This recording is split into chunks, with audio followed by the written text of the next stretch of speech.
There's nothing wrong with being very competent, right, and very together and very much self-possessed, right? There's nothing wrong with that.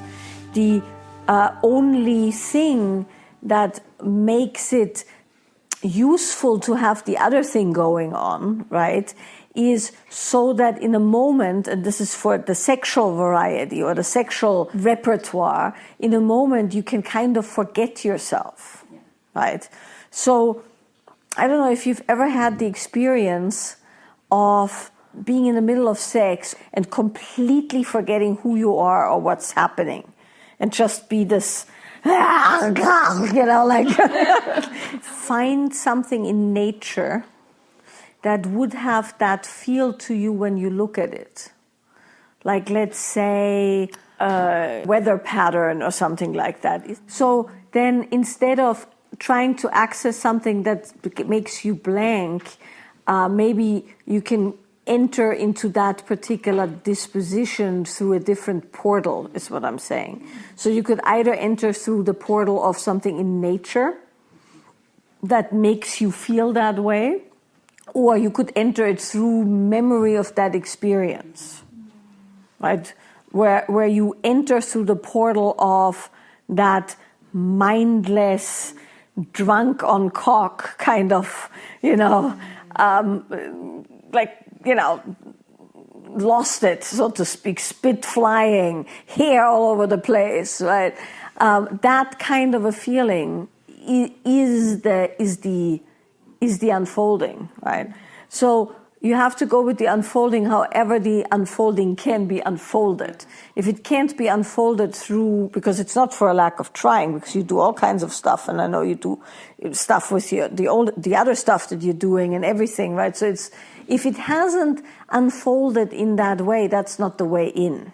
And so the key is to find the access to those moments, and then that comes, that loads up, so to speak, because, you know, the problem, of course, also is, I'm sure you all know this, maybe you don't, that when an activity is learned, the activity is learned through repetition, right? It has to be. That's how the human body and the human nervous system learns. So when you learn an activity, like, for instance, when a child first grabs for a cup, right? They don't know yet how to do that. And eventually they hit the thing. And then the brain goes, ha! You know, and then eventually, you know, now I don't even think about it. But whatever emotion was loaded into that particular pattern reloads every time you do the pattern. Right? So if you have tried to access certain things and you fuzz out every time that happens, that will reload the next time you do it and the next time you do it. And it becomes useless to tread that path, right? Because it has all this connotation. Yeah.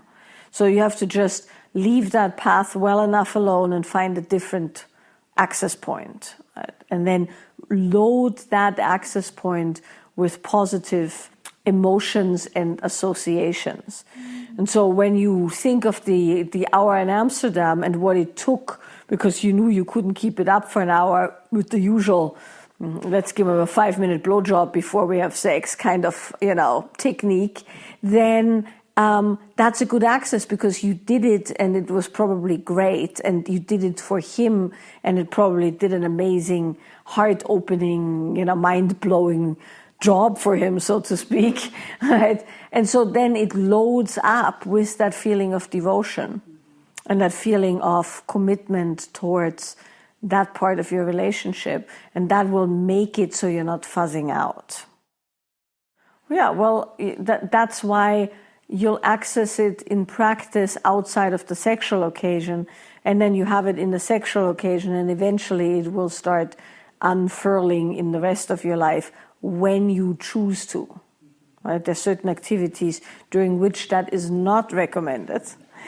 You know, business meetings for one, yes, driving small children to school, you know, things of that nature. But then there's areas where you could play with that a bit. But the way in is through the portal of the memory of something where you had it, and where you had it in the right set of circumstances. Anger is a difficult thing to consider, because what you are saying here is right? It is a destructive set of circumstances. So you being angry in the presence of someone doesn't have good outcomes. It just doesn't. Nobody wants to be screamed at. Nobody wants to be raged at, regardless if they've done something wrong or not. Nobody wants to be punched or screamed at or scratched or deal with somebody who's completely out of control. That's a given, right? And so as important as it is that you are capable of being with your own anger and expressing your own anger, there's a big caveat, and that is that most anger directed at another human is abusive. And so all the bullshit about how women should be angry at their men so that the men straighten out is essentially spoken by men who have fried nervous systems. Unbelievably fried nervous systems. I know several of them who, are ex-alcoholics and other, assorted drug users who've spent their entire life taking people's anger for no reason whatsoever other than dogma. And it's very, very important to understand that anger is anger, and that means it's violent. Now, that's not to say that you don't want to learn how to be with anger and express anger, but you do need to know that when you express anger towards somebody else, it is violence, even if you don't hit him. But screaming at somebody in a certain way is like hitting somebody in a certain way. And you know that if you've ever been on the receiving end of anger. That's why I'm saying there's a caveat. You don't direct the anger against somebody, you get it out. But ideally with nobody present other than maybe a therapist who is very clear and also trained on the fact that the anger is not directed at them. Because I can tell you one thing which is very interesting, having been a therapist for many, many years and having dealt with very, very, very angry people. I'll tell you a story later about my anger highlight experience, which is a very funny story in a certain way. But even if you are aware that the anger isn't directed at you, and you're in a room with somebody who gets their anger out, your nervous system reacts exactly as if you are being violated, right? You all know that because so many of you have been in rooms where people got angry, and it's like that, your system loads up threat, fight or flight kicks in. Mm-hmm. So that said, it's very important that you are in touch with your anger. It's very important that the anger is not directed at anyone. Oh, definitely not inward. Yes, definitely not inward. And so I'll explain all of the mechanisms in a second. But that's the important thing to know is anger is a violent, abusive thing. And there's no spiritualizing that. That's going to make that any less so when you look at the body and the somatic trauma patterns in a human's body. And when you look at people who expose themselves to anger willingly or unwillingly, and what happens to their nervous systems. And you can always tell, when people have these shredded nervous systems. So that said, there is two kinds of anger. There's the anger which is a primary reaction, meaning somebody does something and it angers you. Rightly or wrongly is not the point. So that's primary reaction. Secondary reaction is I hurt you and you feel pain, like I say something cruel to you, and it goes ouch, and then you go fuck you, right? So if you would react, right, you're probably not reacting but stuffing it, but the feeling is ouch, hurt, and then an outwardly angry or inwardly, depending on what it is, expression against the pain. So that's a secondary reaction. So it's very important because a primary reaction is being dealt with one way. A secondary reaction needs to be dealt with another way. All old, pent-up, non-current, stuffed stuff needs to be dealt with in a separate way. So there's 3 categories, right? So if you have old anger and old resentment, there's 2 ways to go, and usually it's best to do them parallel. Actually, there's 3 ways to go if we want to be very, very precise. So number 1, you go see somebody, ideally a therapist, right? So you go see somebody, so you define what it is that you're angry about, and you define what's primary and what's secondary. Parallel to that, you work on the body in a somatic way. There is therapists who do both, right? They do somatic work while they're doing talk work, where you track and trace how anger arises in your body and how you stuff it and where you stuff it and what are the mechanisms, the coping mechanisms of stuffing it. Right? Maybe you get super effective, or you get very quiet, or you get very sleepy, or a combination thereof, however, whatever it is. So you trace the coping mechanisms in the body, and you work with no longer doing these coping mechanisms. All the while, you do things that release old pent-up stuff in your body. And you can do that passive or active. Passive, you do body work, somatic body work, where somebody works on you and gets it out of your body. Or active, you do something like hit shit with a nerve bat or something like that, which is mostly useless unless it's done in the context of that kind of therapy. Or you can do something like nonlinear movement, which you've done here with me, where you let the body unwind it. And you might be screaming, you might be shouting, you might be crying, or nothing might happen, and you might go numb, and you'll have to move through the numbness for a while. That's all of those are options, right? That's to get the sediment of the old anger out. Because it's not anger that you can express anymore. So meaning, if you go up to one of your siblings and you suddenly start unpacking this stuff, in an angry fashion, the only thing that's going to happen is they'll get hurt, you both get traumatized, and they'll think you're insane. And they'll come at you in some way to shut you down. Right? Because to them it's like, what the fuck's wrong with you suddenly? Right? And because anger is not an accepted emotion societally, and it's also not an accepted emotion from a therapeutic, traumatic viewpoint, right? It's not a workable situation. But if you've worked your anger through your system, either somatically or mentally, psychologically, then you have the chance to do the thing that comes after, which is setting a proper boundary. Because the thing that gets you angry is the violation of your boundary. Right? Whatever that boundary is. Don't scream at me, or don't do this to me, or don't treat me like this. Where you have a boundary, but that boundary might not be communicated, or even if you communicated it, it's not being heeded for a number of reasons. And that's usually true with family. Right? Families are famous for trespassing on people's boundaries. Right? That's just the way it goes among siblings for the most part. So with the engagement with the anger, you'll get to feel what your primary reaction is, and then based on that and learning how to set the boundary, you can set the boundary, and it has the anger component, but it comes out not as violence, but as appropriate boundary setting.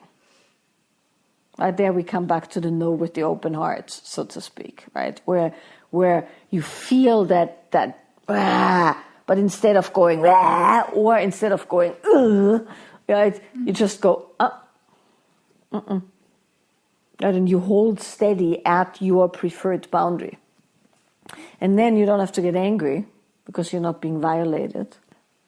But you also don't have to violate someone else in an attempt to not be violated. And so that's how you play with it. Because it's equally important, well, it's more important that your own nervous system doesn't get fried, so to speak. But it's also important that you don't do more damage somewhere else, because that has backlash, of course, massive backlash within yourself, internally and externally. So those are some considerations around anger. Then if it's a secondary reaction, the other thing to consider is to come to the primary reaction and work that through your system and acknowledge that in your system. Meaning, if the anger is a reaction to hurt, then you want to get to a place where you can actually process the hurt and once again probably set a boundary or express something so that it doesn't transform into anger. Because the thing is, if I do something to you that I didn't mean to do, but right, I was careless or I was ignorant, and you snap at me, it has a very different feeling in my body, meaning I'll have to, essentially push you back and defend myself, than when you start crying. Because if I make you cry, everything in me is going to go, oh shit, I didn't want that. Oops, right? And then I will ask, what happened? I'm sorry, what can I do? Versus if you go, ah, and I'm like, well, fuck you then, right? Even though it was my fault. That's just how humans are. So in the secondary reaction of anger, the key is to learn how to trace the primary reaction and then either express the primary reaction, because it is for the most part appropriate to show hurt, right? Showing hurt isn't getting other people hurt. But showing rabid anger is always a violent expression, right? So, plus it's not true. You're not angry. You're hurt. So it's actually not I don't want to say authentic, because it's of course all authentic, but it's not the original emotion and sensation that comes through you. And so learning how to come to the original sensation also allows you to communicate to that person what really needs to be communicated, which is ouch. You can untangle these things, right? Because when they're not in these tight little packets, but a little bit unpacked, you can go, oh, when my siblings call me, this is what's really happening. I'm afraid it will hurt again. I haven't recovered from the last hurt. I'm still pissed because I was hurt. I've never communicated the hurt or the anger. I don't want to put myself there. But I also can set a boundary because I'm now in a situation where I have to connect with them, which is a violation in itself, and right? So it becomes this ball of things. None of these strategies that we just talked about are appropriate in business. In business, you have to suck it up. And the reason for that is that there is so much at stake on so many domains that your natural emotional expression is pretty much never appropriate, right? For reasons that have nothing to do with it not being appropriate from a psychological standpoint, but from a strategic standpoint, from the standpoint of keeping a job, from a standpoint of a company culture, from the standpoint of what happens to you when you do those things, it's barely ever a good idea.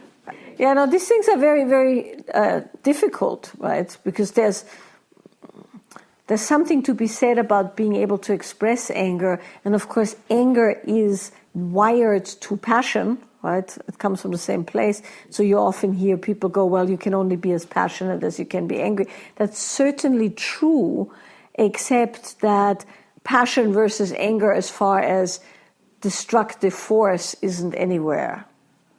It's apples and oranges. What's very important is that it's not a bypass, right? There's lots and lots and lots of ways to bypass one's actual emotions.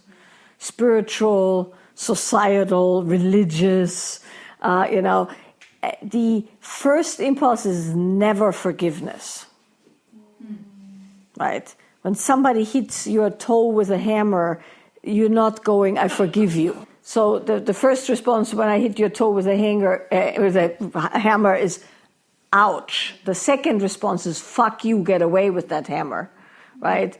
And then you have to deal with the subsequent emotions. Let's say I'm an aggressor, right? And I come at you with a hammer, right? It's not just an accident, right? And you were violated by me causing you pain on the toe, right? And then you defended yourself against me, which is what the secondary reaction is. The secondary reaction is a defense, right? So in that case, you pushed me away and I left with the hammer, right? Let's just say. You don't know who I am, you can't find me, you go to the police, they take a report, you go to the hospital, they fix up your toe. The next thing that happens is the trauma and the violation of that event, right? And that goes through stages, everything from if you are healthy and you know what you're doing, what actually happens is the body starts reacting and you start shaking and you start crying and it shakes it out of the body and then your nervous system resets. That's the best and optimal way. But that barely ever happens because usually you have to suck it up and then you have to talk to the doctors and then you have to talk to the cops and da. And by the time, that's all done, that primary release mechanism of the body, which is it's a somatic release, has passed. Now you're stuck with it. Now what's going to happen is you're going to feel unsafe. Every time you see a hammer, you get triggered. Every time you see a woman with red curly hair, you get triggered. You hear an Austrian accent, you're triggered, right? So now you develop all kinds of stress triggers that spike your system. And then you have to deal with that.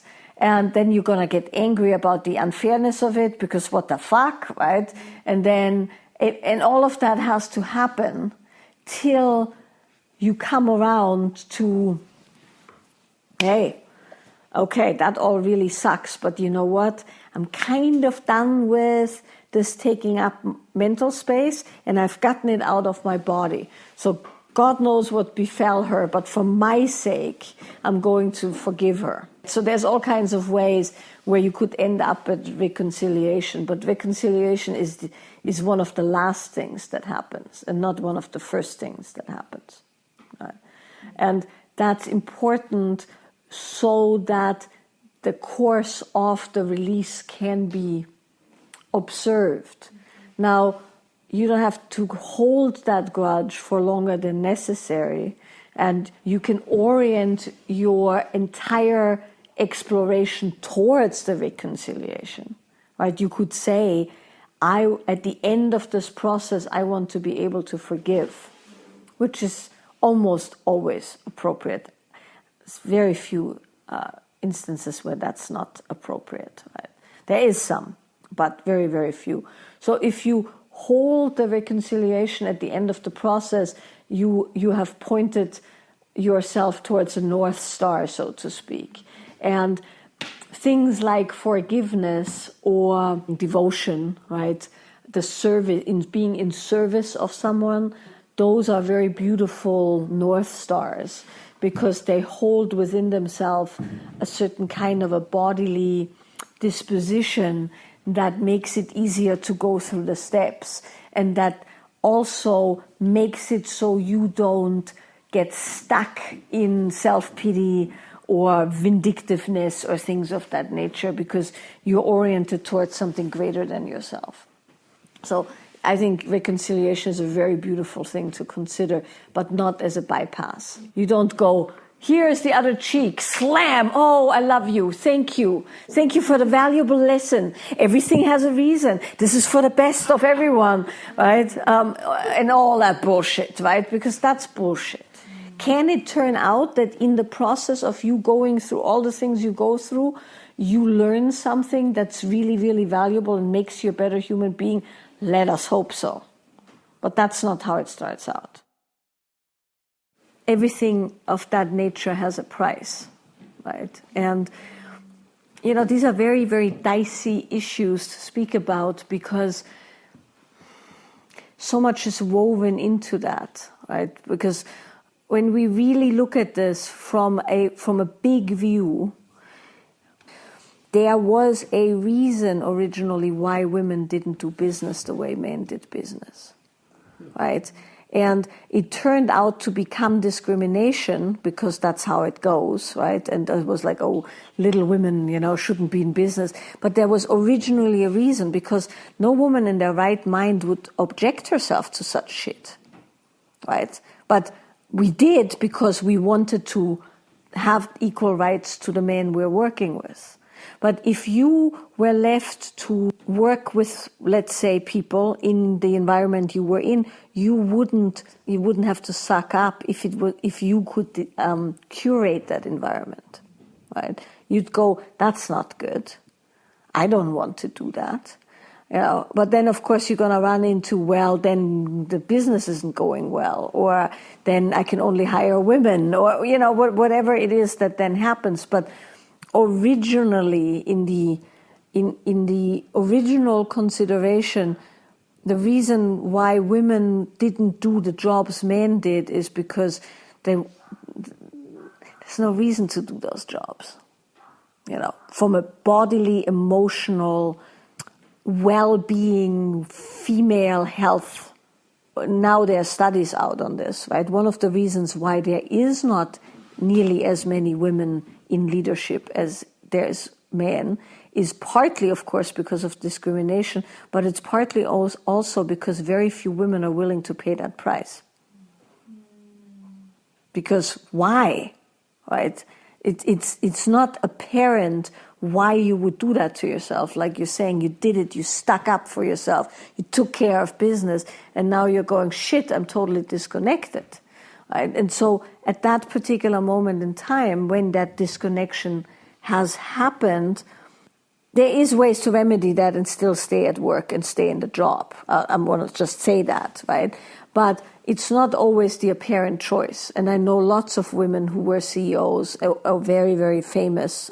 That also, fame has a similar set of circumstances, who eventually went and said, I'm stepping out. I don't care how much they pay me. I just don't want to feel that bad in my body, mind, and soul. So that said, we are in that situation where we can be in those positions, but we pay a really, really high price, having to deal with corporate structures, having to deal with the powers that make it so a more organic, non-linear, body-connected approach can't be expressed in business, because business follows rules that are not the rules of women. That said, you can do it if you counteract it. But you have to counteract it. And you have to counteract it daily because, of course, as we were just saying, the repetition of the sucking it up, of the toughing it out, of the setting the boundary, of the striving in a certain way, makes it so it becomes primary rut, so to speak, right, in your system, in your nervous system. And the soft, connected, relaxed, open, flowing, creative part of you atrophies. It's not lost. That I can tell you. It's not lost at all. It's just not exercised. And so you can go and kick ass with the best of them. And I highly recommend it, because there's something really good about forging your own way. But then you have to come home and you have to spend the weekends and the mornings and any time you can softening your body and reconnecting with the parts of you that are innately yours and innately feminine, so to speak. And the thing is, you don't have to worry because it's your native disposition, right? That's the good thing. What was your first language? Do you still understand Hindi? So do you think you will ever forget Hindi? That's how that is. You're never going to forget that which you're born with, which is very feminine and very connected and it's just, if you don't speak Hindi for a while, you forget about Hindi, right? And then somebody comes by and speaks Hindi to you and it reloads an entire universe, right? Smells, sounds, tastes, the touch of somebody. It's right there. And it's like that with your own feminine disposition. It's gone nowhere. It's just nobody's come by and spoken it. And then once you found that thread in, and that's pretty much what we're doing here. Yeah, so you found the breadcrumbs that lead down the path to what's always been there, right? And it's not lost. You just finding the little path down. You're following the little thread, and there it is. And the nice thing about things that are native to you is they're sitting there untouched, right? They don't degrade at all. You just load them back up, and then they're available. And then what you have to do is, once you found it, so to speak, and you have it in your body again, then you go work, and then you go home and you find it. Right? And then you go work and you go home and you find it. And then in a very short period of time, usually I would say 3 to 6 weeks, you automatically can reset when you want to. And then you have it both available. And then it is like you speak Hindi and English. Right? And there's sometimes a little bit of, when you speak both at the same time, it does some weird thing to your brain, right, and to your tongue. But that's the worst glitch that you're going to have, that there will be a little bit of an overlap between the two languages, so to speak. But with a little bit of practice, you can fluidly flip back and forth as needed. And that's then you're good. Then you can go and kick some major ass if you choose to, or you can decide to leave. But it's coming from a place of freedom and not from a place of deficiency. Yeah, of course. All business is built on the premise of killing something, right? The premise of hunting something and killing something for gain. And those are the rules of business. And that's how business is done. Otherwise, it's not business. And that's why I'm saying it's such a dicey issue, and you have to be so careful for political correctness, for proper understanding, and all of those kind of things. Because when I say this, I'm not saying women shouldn't do business, but you have to understand that the act of going into an office and working with other people on a common goal that has to do with achieving things, beating out the competition, making money, winning, killing things. That's why they say I made a killing in business. That particular activity, regardless if it is performed by a man or by a woman, doesn't matter, is a masculine activity. And it follows certain rules. And the rules are objectivity, keeping cool and not having emotions involved, keeping your emotions to yourself, not showing weakness, which fakes out the enemy and makes your allies more confident in their ability to win, right? I mean, there's reasons for that. That's like saying, I want to play tennis, but I don't want to use a racket. Well, you're playing fucking tennis. If you don't want to play tennis, if you don't want to use a racket, don't play tennis, right? That's it's clear cut. If you want to do business, you have to have a racket, so to speak. It turns out to be a good double entendre, but yeah. But those are the laws of business, right? And if you want to make a living with your business, you're going to have to follow the rules of tennis, and you have to have a racket. That's the thing, and that's what's so tough to deal with. Is that's the only way we do business. If we don't want to do business, then we can do it in a feminine way. Meaning, we could create a set of circumstances where people barter, right? And it's all cooperative and non-linear, and nobody shows up to meetings because they didn't feel like it, or they had their period, or somebody was crying and somebody was angry and there was no chocolate, so we couldn't go to work today. Fuck it, right? My chicken was injured, so I had to stay home. That we can do that, but then we can't expect that to feed us, right? That's just the way it goes. And I know people, and I know women who have chosen to not participate in that particular set of circumstances, but then they have to have other people who do participate in that, right? Because, it's all good and nice to say, I'm making this up, but this is one scenario, right? I just flow from thing to thing. because I have a good divorce settlement, right? That's somebody did the killing, right? And you are benefiting from that killing. That's fine, but that's not the same as letting the universe take care of you wherever you flow. That's something that some people do as well. That's called a hippie. Meaning there is people who just, there is people, particularly in Ojai, there's lots of people, it's like the universe provides. Well, typically what happens is somebody who can't deal with the utter chaos and issues that arise from the universe provides for that person. Right? We used to have a girl living up the road here on the swimming hole who was camping there, right? Because the universe provides. So somebody provided her a tent, so the universe provided her a tent. And then some other part of the universe provided her with sustenance because she had none and she was starving up there. And then the universe provided her with a guy who knocked her up, who also didn't have anywhere to be. So then more universe in the form of some Ojai women helped her as she gave birth at the freaking creek up there. And the universe brought her diapers, and the universe brought her this, and the universe brought her that. But guess what? Those were people who went to work, right? And they had the money to pay for the onesie and the medical care and the tent and the this and the that. So somebody's got to pay. And it can be you, it can be somebody else, but somebody's got to pay. And so it's very important to be honest about that and honor it for what it is. You don't want to participate in business, don't.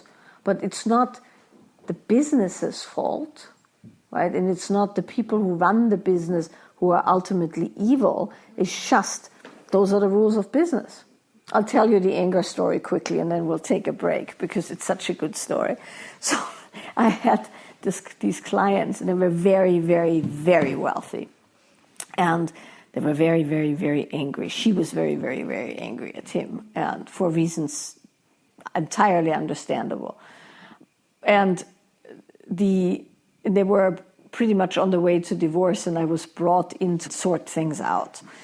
And the subject of her anger came up, and what it essentially boiled down to, the subject was an affair, but we were in the middle of this long-winded conversation about how this all had played out and what she was particularly upset about. And what she was particularly upset about was that he had bought her a very specific, very, very expensive, diamond-encrusted and diamond-filled watch. And he bought his mistress a lesser model of the same watch. Yeah, that's pretty shit, right? Yeah. But in the midst of this unraveling, she suddenly got out of the chair and she grabbed the watch. We're talking about a $500,000 watch, right? She grabbed the watch and she pulled it off her wrist. And she put it, they lived in a massive English mansion, and they have these fireplaces that are about the size of the store. I don't know if you've ever seen these massive fireplaces. And so she flings the watch into the fireplace, which is empty, into the hearth of the fireplace, and she grabs the poker. And she smashes this thing into 1,000,000 pieces while screaming on top of her head. And there's diamonds flying everywhere. Like, you see them, just going everywhere. And she beat that thing into a pulp. And she felt good for about 3 minutes. And then it started again. Because that kind of anger doesn't relieve itself by destruction or violence, right? But it was a sight to behold. And it took everything I had. This was 15 years ago or so, right? It took everything I had not to go look for the diamonds later. In my mind, I had this visual of me scurrying around in the fireplace looking for the diamonds. Because it was just so insane, the whole thing. But I'm saying this to say, one could say that was a therapeutic moment, but it really wasn't actually. It was just highly destructive. And she had that moment of release, and 5 minutes later, the whole thing had reloaded again, and it didn't actually. And now she felt really, really bad and guilty, and also very sad because she loved that watch, and and all of that. So nothing. Well, I shouldn't say nothing good comes from anger, but it's sadly not true linearly that having a big cathartic experience cleans you out. I mean, we're amongst women here. Men have their versions of that, but amongst women, it's a very common thing that we either dumb ourselves down, or we're constantly told we're too much, or scary, or too intense, or all of those kind of things. But there's always somebody complains about something we're doing, essentially, right? And and you are right, it is an artistic choice, but it's a double-edged sword in a certain way, or there's two sides to this equation is another way you could say it. Now, people fall into this trap one way or another. On one end, I think it is very, very important that you can meet people where they're at. And I think that's a sign of both maturity and compassion, and also a certain mastery of your energy system, where you are capable of. Who was here? Who's the math professor in the room? Where are you? There you are, right? So you're teaching young adults, I'm assuming, or you're teaching university or school? University, right? So that's a perfect example, because people come into university and they're not fully formed, and you have vast knowledge, and you have to somehow manage to deliver that knowledge in a way that a not fully formed human can approach it, right? And so if you would be teaching math to first graders, you would have to present the material in a drastically different way, right, than university. Yes. That makes sense to everybody, yes. Right? Everybody can understand that her genius and her knowledge and her brilliance has to be adjusted so it can be received. That's a little bit like when a 6-year-old asked me how babies are made, and when a 18-year-old or a 30-year-old asked me about sex, my answer better be different, right? Otherwise, I'm a nasty freak if I go, well, your dad has this big cock, and you don't do that. But some people do, and they call it their truth. So, and you got to be very careful there, because your truth is a weapon, and it's very, very self-involved to have to, club people with your truth if they can't handle your truth. As it is useless for a professor of math to bring out complicated equations to somebody who just sat down for the first time, right? It's not only not useful, it's actually kind of mean, right? Because you're setting them up for failure. And that's certainly true when you need to make deep tantric eye contact with somebody's 92-year-old grandmother, right? That's just weird shit. And she didn't sign up for that. And so when you force people to take your truth, you're essentially serving them things that they didn't want. And if you're somewhat honest, and certainly that takes a bit of honesty, is then you look back, then you'll see that the things that were your God honest truth 5 years ago are kind of cringeworthy now, right?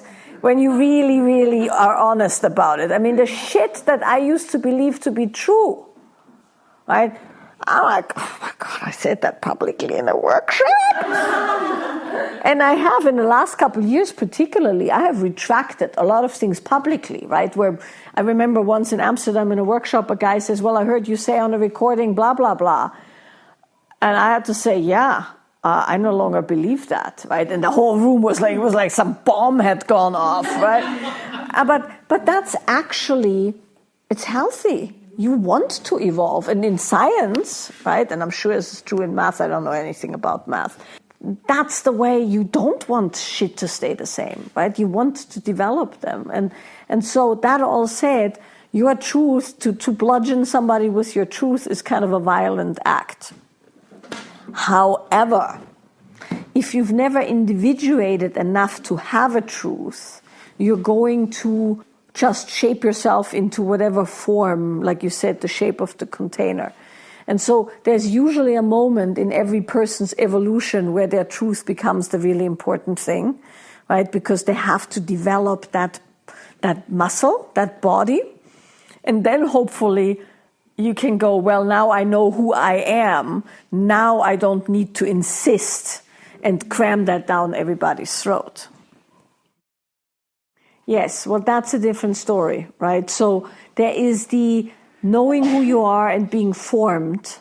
Then the art form is to give off yourself in the appropriate colors and textures and flavors so that other people are enlivened by you. So that means some people get 90% of the truth, some people get 1% of the truth, right? And that becomes the art form, is how do you give of yourself without compromising yourself, right? And the important piece is that you learn how to give off the truth without, cutting a piece of your flesh off with it, because that's the martyr aspect that has to be disciplined, where you learn how to not compromise the very core values of that truth, so to speak, right? That's where boundaries come in, and energy management. So you need to know where the hard boundaries are, and you need to know in your body when you are depleted. And so the sign of compromise, you being compromised, not you compromising, but you being compromised, is loss of energy, right? And we all know that one, I assume, right? So when you feel loss of energy, then you have compromised yourself. It's not the other person's problem; it's your problem, right? And so that's how you learn how to regulate that, is when you feel that leak, that energy leak, that loss, that of the balloon. Then you know that, right? Then the thing is, you have to find a few people who get you, with whom you can, right? With whom you can be fully you, so you can replenish in the company of people for whom you don't have to shape yourself all the time. That's not to say that you're inconsiderate and that there isn't moments where it requires some maneuvering, but you do need a tribe, or at least one person. Most people I know have only one or two people, right? If you're really lucky, that's the person you're intimate with, but that's exceedingly rare. But you should have somebody with whom you can let it all hang out, so to speak. And then that's the replenishment and the refreshing of the system. Sometimes the artistic offering is the unabashedly being yourself, right? Because the thing is, we had a conversation we had a call scheduled that had to do with some business. So it wasn't her and I having some, it just happened that took 3 minutes, and then we started talking, and then 4 hours later we were still talking, right? Because her unabashedness and my particular disposition potentiated in a very specific way that made for a certain kind of a conversation. And so that's how you can do it. It's like there's an opening, you fill the opening. If the opening gets bigger, you fill the opening some more, right? And then ideally, as you fill the opening, that opens you. And that's the genius of a good set of circumstances. I have one client who I spend an enormous amount of time with, like 3-4 hours a day for 5 days a week for a couple of years, like very, very, very intense. And every single time in those 2 years, I left those meetings feeling more of myself. Like feeling like who I was used fully and potentiated through that client's reception. And I could give everything I had fully to that person. And in return, that person saw me and felt me and received things and worked with things in a way that made me give more. So that's one of those unabashed moments, right, where you potentiate each other in a way that it's extremely fruitful. And that can go on for a long time. At some point, usually you come to a point where that's temporarily exhausted, and then, there has to be rest. And then you do it again. Like, for instance, Steve and I have that kind of relationship. It's an extremely potentiating, creative engagement that has, ever since we started working together, only increased more and more and more and more and more in all different dimensions, because it's that kind of an unabashed giving of yourself. But that's rare, right? But how you do it is you give a bit. If it's being opened and received, you give a bit more and a bit more and a bit more. And then you have yourself a ball game. Okay. Most people suffer from that feeling of never being completely gotten or understood or met, right?